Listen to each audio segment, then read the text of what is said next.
5 eroplano lang naman ang sinakyan ko at 2 araw na biyahe bago ko marating ang Greenland galing ng Pilipinas. Magkano nga ba ang gagastusin mo kapag ikaw ay pupunta ng Greenland galing ng Pilipinas? Mapagpalang araw ulit sa inyo mga kabayan.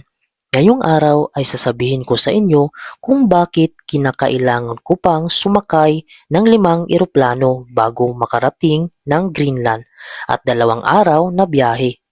Ang Greenland ay isa sa lugar na hirap pasukin dahil ito ay kontinente ng North America. Hindi pa rin ito matatawag na bansa dahil under territory ito ng bansang Denmark na kung saan ay nasa Europe. At ang Greenland, bagamat under ng Denmark, ay hindi pa rin kabilang sa European Union country. Halos lahat ng pupunta ng Greenland ay dumadaan muna sa Denmark at ang lahat ng mga papilis nito. Isa pa sa dahilan kung bakit mahirap pasukin ang Greenland ay wala itong kalsada na nagdudugtong sa iba't ibang lugar nito. Tanging helikopter, eroplano at barko lamang ang sasakyan. Bagamat may sukat ang lugar ng Greenland ng 2.16 million square kilometer ay nasa 80% naman ito na lugar ay binubuo ng yelo at ang 20% nito ay hindi naman lahat pwedeng patayuan ng mga bahay dahil sa mabatong bundok, matataas at napaka-imposibleng magawa ng kalsada. At kahit summer nga dito ay malamig sa buong taon. Mula sa Pilipinas ay kinakailangan kong sumakay ng isang eroplano galing sa probinsya namin sa Mindanao papunta ng Maynila na umaabot ng 2 oras mahigit. At mula naman sa Maynila ay nakadepende kung anong airlines ang sasakyan mo. Ako naman ay Turkish Airline ang kinuha ng company ko. Galing ng Maynila ay lumipad ako papuntang Turkey ng 13 hours o 13 oras na biyahe tuloy-tuloy. Sobrang nakakapagod nga nun.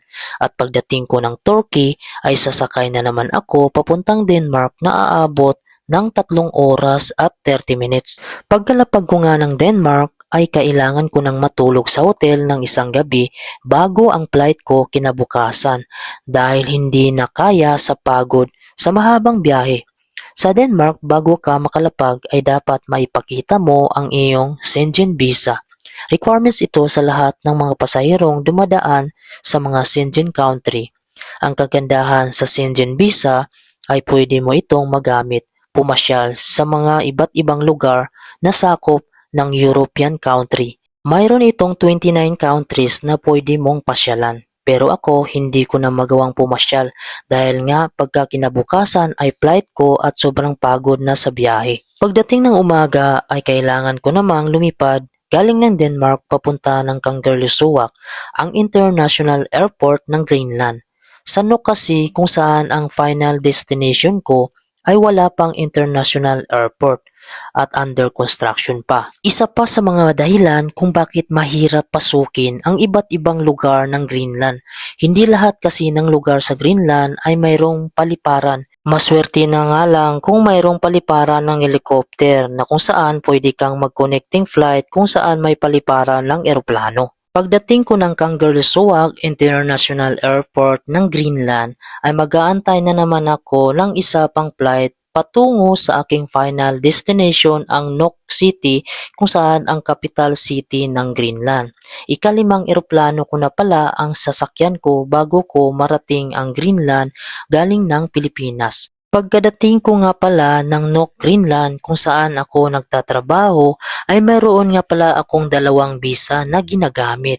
Ang Schengen visa kung saan ito yung ginagamit ko sa Europe or Schengen country nung dumaan ako ng Denmark. At mayroon naman akong working visa at ang Greenland visa.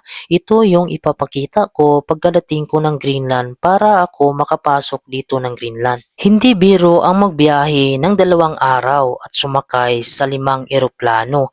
Sa una lang mga kabayan ay sobrang exciting talaga ang pagbiyahe. Pero pag palagi ka nang magbabiyahe ay talagang nakakapagod pero matatanggal naman ang iyong pagod kapag bumiyahe ka pauwi ng Pilipinas at makikita mo at makapili mo ang inyong pamilya. Ang mahirap lang sa part ay yung bumalik ka na dito sa Greenland dahil sa panahon ng winter dito ay sobrang tahimik ng lugar at hindi mo talaga maiiwasan ang ma-homesick. Pero kahit ano pa man mga kabayan ay nasanay na ako dahil nga sa hirap ng buhay sa Pilipinas ay kinakailangan ko talaga dito magtrabaho, magtiis sa lungkot dahil barang araw ay makakaahon din tayo sa ating pagpupursigi at pagtitiis dito. Ang kabuuan pala na magagastos mo sa ticket papunta dito sa Greenland ay nakadepende ito sa buwan o kung kailan ka nagpabook. Ang basihan lang natin mga kabayan ay itong nagastos ng aming company sa aking bakasyon na umaabot ng 250,000 pesos balikan na yon. Ito ay maaaring tataas o bababa depende sa ticket o season dahil nga pag season ay talagang mahal talaga yung ticket. Pag hindi naman season ay medyo mura lang siya.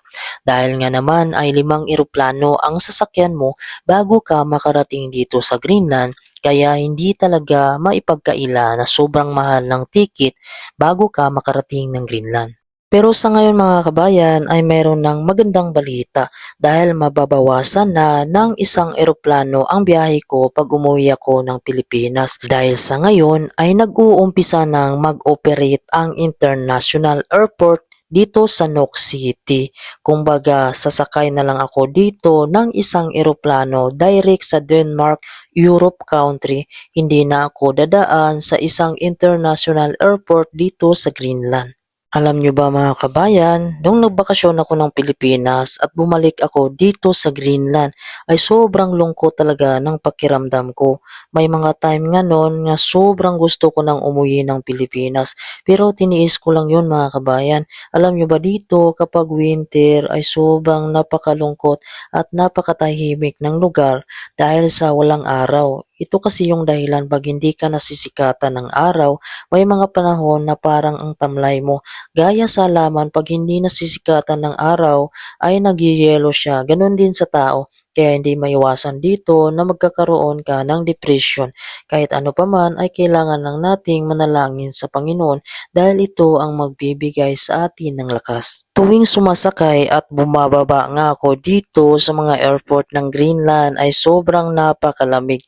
Kaya pagka pumunta ka dito ng Greenland, pag panahon ng winter ay kinakailangan mo talagang magbaon ng makakapal ng jacket at magbunit dahil delikado ang lamig dito. At napakadelikado din magbiyahe dito sa Greenland dahil nga sa dulas ng kalsada at napakalakas ng hangin sa panahon ng winter.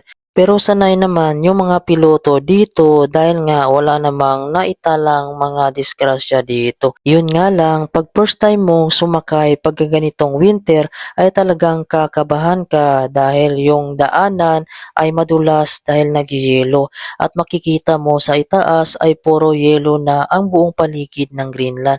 Paano nga ba naman yung mga dagat ay nagtitigasan dahil sa sobrang lamig at napakakulimlim ng buong panahon? Kung ikaw ang tatanungin ko kabayan, kaya mo bang magbiyahe ng 5 eroplano na connecting flight at 2 araw na biyahe papunta dito sa lugar ng Greenland?